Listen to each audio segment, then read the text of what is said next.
Yeah, thank you for having me being here. It's a great pleasure for me. So my name is Anja. I work for a small company in Berlin. We carry out projects in the fields of vocational education and training, in adult and further education, and also career counseling and guidance. So yeah, apologies for me not being able to speak your language. Perhaps if I really tried, to make myself clear, and I think the guys also can help if there are some language issues here. Αν χρειάζεται κάποια διευκρίνηση να το κάνουμε, έτσι, ναι, να το κάνουμε πιο... Okay? Yeah, very good. So one of my main jobs currently is coordinating the project Panagiotis was just telling you about. One of the products we are just producing currently is a manual of good practices of small and medium companies that are referred to recruitment, to apprentice recruitment. So recruitment issues of trainees are the main focus of our project. And I'll tell you a little bit about the background of this project, just like 1-2 minutes, that you understand where the project is coming from and why we've got this focus on recruitment issues.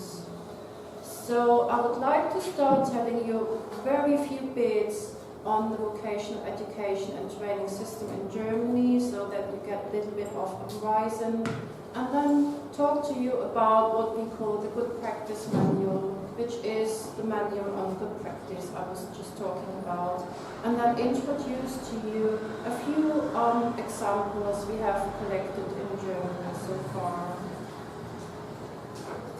Okay, just briefly on our VET system in Germany. You may know that we've got a very strong VET system. It's quite different to what you've got here in Greece. So for example, we've got 320 officially recognized occupations just coming through the VET system. May I interrupt you? You know, we got... Yeah, excuse me? Ποιο είναι το VET system? Το VET είναι το σύστημα επαγγελματικής κατάρτισης, το οποίο έχουν και εκπαίδευσης και αυτοί λέει ότι έχουν 320 αναγνωρισμένα επαγγέλματα. Εμάς ο ΕΠΕΠ έχει τα επαγγελματικά περιγράμματα στο site του. Δεν είναι όμως 100% αναγνωρισμένα στην Ελλάδα από όλους τους φορείς. Εκεί υπάρχει ένας κεντρικός οργανισμός. Γεια σου Ντίνα. Εμείς ευχαριστούμε. Ο οποίος όντως έχει αναγνωρισμένα επαγγελματικά περιγράμματα και θα μας πει στη συνέχεια τι γίνεται, τι κάνουν με αυτά τα περιγράμματα. Και από εκεί περνάει ολόκληρο το σύστημα εκπαίδευσης και κατάρτισης. Sorry for the interruption. No worries.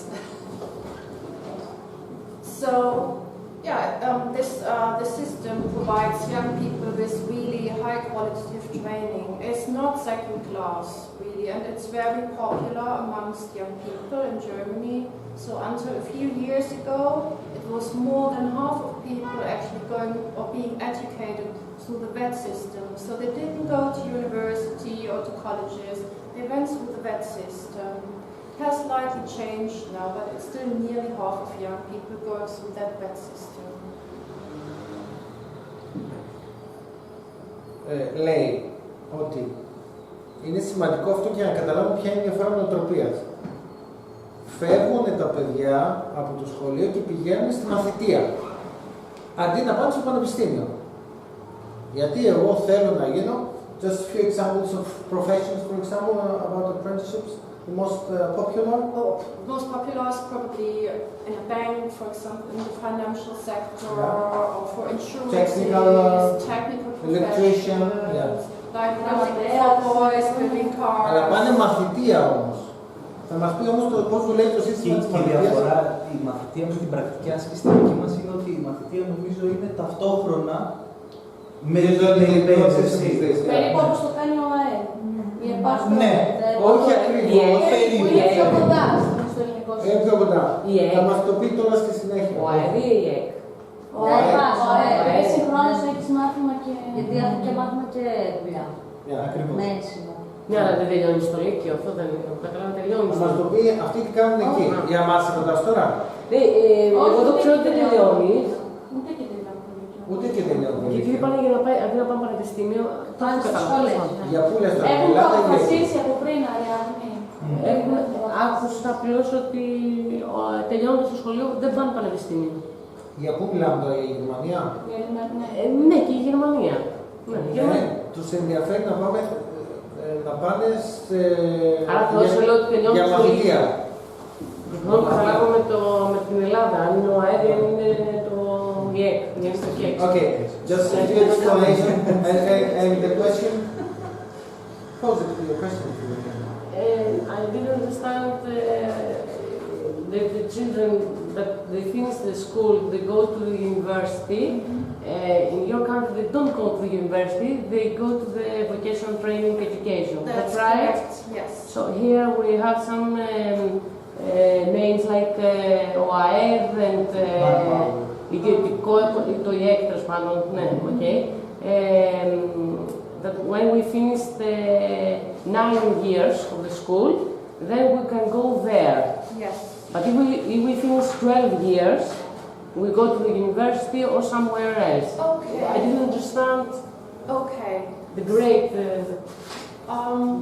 you refer. In theory, you don't even need a school degree to go into the vet system. In practice, enterprise is expected to have finished at least 10 years.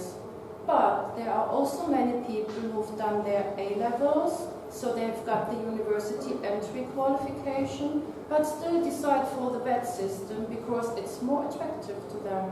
It's closer to the practice. And this is because, this refers actually to this slide, that the biggest part of the vet system in Germany is actually what we call the dual system. So it's not a school type education, also this also exists but it's very small. It's a work-based learning, it's a type of work-based learning, and there are two learning venues. One of them is the company, so young people are being trained at the company, and one of them is still a vet school where they get all the theoretical part.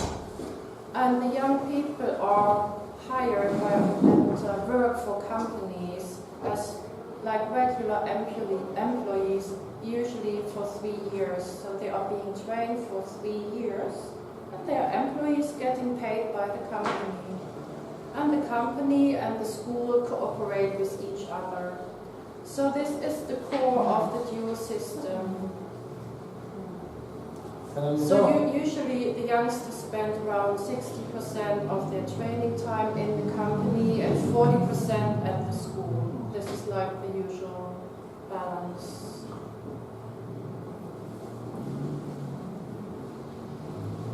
So this dual system has been recognized recently, especially by the European Commission, basically as a role model. It's now the big thing really, because it has got lots of benefits for young people, but also for companies. So mainly it allows a smooth transition from education to work, because young people are being trained in a real workplace. So that also means less youth unemployment. So you may know that Germany has got the lowest youth unemployment rate in whole Europe. It also means better skill matching and higher competitiveness for the companies. But there are also problems. And this is basically the starting point for this project. It's not all perfect. We've got problems due to the demographical change. So we've got a very low birth rate in Germany, so very few youngsters. And the youngsters we've got ever more aspire higher education. So they want to go rather to university than go through the vet system. And that means for companies in Germany that increasingly they get problems to fill their trainee positions. But they can't find young people to train them anymore. And this has become a big issue in Germany. It's already about a quarter of companies facing this problem. And it's going to be even more because demographic change has just started. So, Our project tries to support small and medium companies, because these small companies are more affected than the larger ones, to improve their apprentice recruitment, to help them to find the right suitable type of young people that they can actually train. So the project is about 4 main products that you can see here in the boxes. And Panagiotis was just talking about the first one, telling you about benefits of the company training. And the second one, which you can see in red, is the one I'm going to tell you about a bit more. So these are examples of good practices of apprentice recruitment in 4 European countries, amongst them Greece, Germany, Austria and Poland. It's about 12 stories which are supposed to inspire companies to see what other companies actually do and how they can do it. So it's very close to the practice. So that brochure will be finished this summer and you can download it from this website.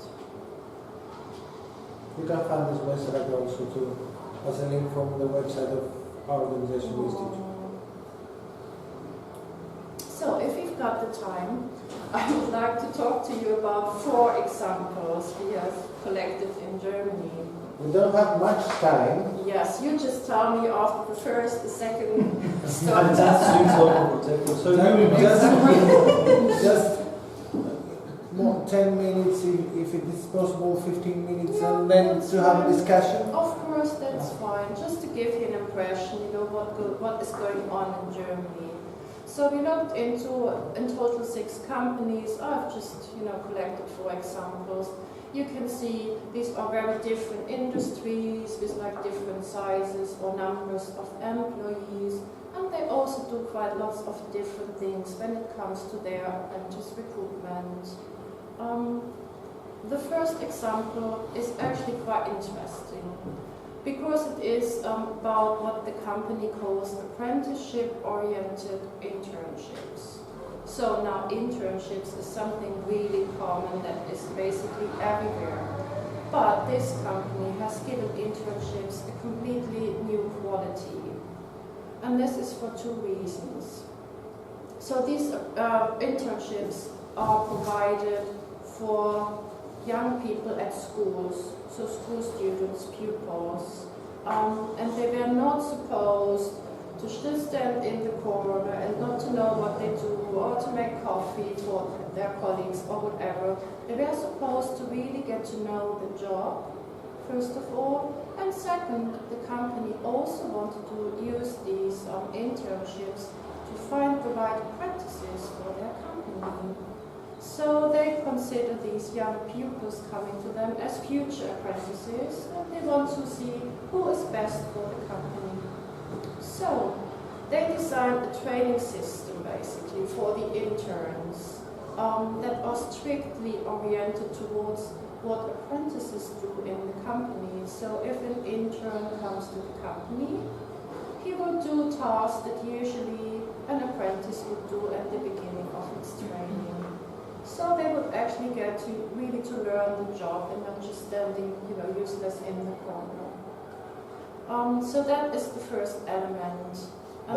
That means that this company should have a very strict job profile for each. Exactly, this is how they actually needed to start this, because they didn't quite know how to get there. For us it's a little bit difficult, because no company has specific job profiles. Λέμε τώρα ότι αυτή η πρακτική που μας αναφέρει τώρα, πάνε τα παιδιά που είναι στο σχολείο στην επιχείρηση και κάνουν τις εργασίες που είναι να κάνουν και κανονικά ένας εργαζόμενος, και τους βλέπει η επιχείρηση ως μελλοντικά άτομα για μαθητεία. Αλλά αυτό δεν προϋποθέτει ότι η επιχείρηση έχει πολύ συγκεκριμένες θέσεις εργασίας, προκαθορισμένες εργασίες για κάθε άτομο και task, για να μπορέσει να τα βάλει μέσα στην εργασία. Αυτό εμείς οι δικές μας επιχειρήσεις μικρές δεν το έχουν. Και είναι μια δουλειά που θα μπορούσαν να δουν οι σύμβουλοι ενδεχομένως σε έναν βαθμό μαζί με τις επιχειρήσεις. Το job description. Ναι. So, but the company also, I have to say, made a lot of effort to get to this job profile. It wasn't always there. That's what we said. So it was a lot of effort they had to put into it in advance to actually get to this internship. Yeah. So it's not like, common, and they used to have internships for years, but this was the, sort of better type of internships. So here they did a lot of conceptual work first to get there. So this is one part. The second part is they wanted to collect, or they wanted to choose the right people for their apprenticeship system. So what they did was they assessed these young people during their internship on a daily basis and looked how they were doing, what sort of competences they were showing, if they were doing well, or, had two left hands, as we say. Wow. And they also needed to create a competence profile for that, looking at what competences needs to have an apprentice in our company, and does this intern actually shows these competences or not. So again, this was a lot of conceptual work before they actually could start this internship. So at the end, the intern would get like a final assessment, and then if the company felt, okay, this is the most suitable candidate, they would encourage this person to apply for an apprenticeship. And it has turned out that this system has become really useful, because through these internships they got lots of new apprentices, and these were really, top apprentices with really good marks and so on. So they are really happy with this investment they had to do first, and this output that creates now. Yeah. Okay, so a very different example comes from an IT company. So the IT company was actually lacking a sufficient number of applicants for their apprenticeships. And this was also due to that they didn't get enough applicants, or female applicants, that didn't get enough applications from young girls, because technical professions is probably here the same, are not very popular amongst women. So there are lots of programs and initiatives in Germany to encourage young girls to go into technical professions, but they are not very successful. So that's why this company thought we have to go one step more to get actually young girls into our apprenticeship system. And they did actually lots of things, and the mentoring program I'm going to tell you about is just one of several elements they were doing. But it's actually the most convincing aspect. So this mentoring program is about know-how transfer and networking for female pupils. Again, it is towards school students, young girls. And they established a program that runs for an entire year, so it's quite long, and it has got lots of different elements. So obviously the young girls will be supported and will have some exchange with IT professionals in the company that are their mentors, also women. There are internships in the own company, but also with other IT companies of the region this company is in cooperation with. There are also various workshops, again in cooperation with other IT companies. The young girls receive training as to IT, but also social competences, for example leadership, management, and things like this. They have the opportunity to visit educational institutions such as vet schools, and also they will have the opportunity to exchange with other girls, with female apprentices and IT-interested girls, so that they see, oh, it's not just me being, a weird girl, there are other girls actually they work like me. So the output here was like a sustainable strategy to really encourage girls to get into an IT job. And again, they were quite successful. They gained a couple of girls, because they have just started this, starting an apprenticeship in their company.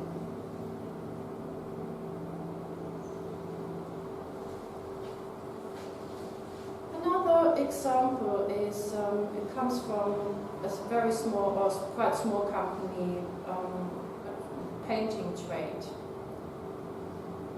This company also suffered from not getting enough applications. It's not the most popular profession ever. So he realized quite early in the company it needs to do something. So it came up with a concept called Apprentice Academy. So it sounds already quite yay. And what the Apprentice Academy is, it's like a comprehensive training concept. And it has got lots of elements as well, which I can only focus on one of these. But it entails measures to raise the attractiveness of training, but also apprentice recruitment. For example, this company offers additional training, additional to what students already get from their vet school, because these are, low achieving youngsters. So youngsters will go through regular reviews and self-assessment. The company will do team building measures with them. The best youngsters get awards from the company, so there will be like once a month, the boss's best apprentice and so on. So there are lots of activities like this. One we found most interesting for our brochure here, because it's on the recruitment aspects, is a special event that the company carries out before the actual training starts. So we've got quite a common problem in Germany, that is the youngsters sign the apprentice contract with the company around spring, in spring of the year. But they actually start training only in autumn, so there is like half a year in between, and it happens quite often. For vacation. In these 6 months, youngsters find a more attractive offer and just short-termly let the company know, I'm sorry, I'm going somewhere else. And then the company can't find, in that short period, Don't know what to do. a new trainee. Exactly. So that's why this event is so useful. It's very simple. So the company invites, like around summer, all future trainees to a nice event where it invites all the staff of the company, our friends and partners of the company, but also the families of the future apprentices are also invited. And there are 2 parts of this event. One is more formal. So clever. It's absolutely clever. One is more formal. So the manager, the boss, the director will talk about the last and the future business year, so how the company is doing. And then the future trainees will actually get their contracts, like in a really nice, celebrative way. They will also get their work clothes and things they will actually need for work.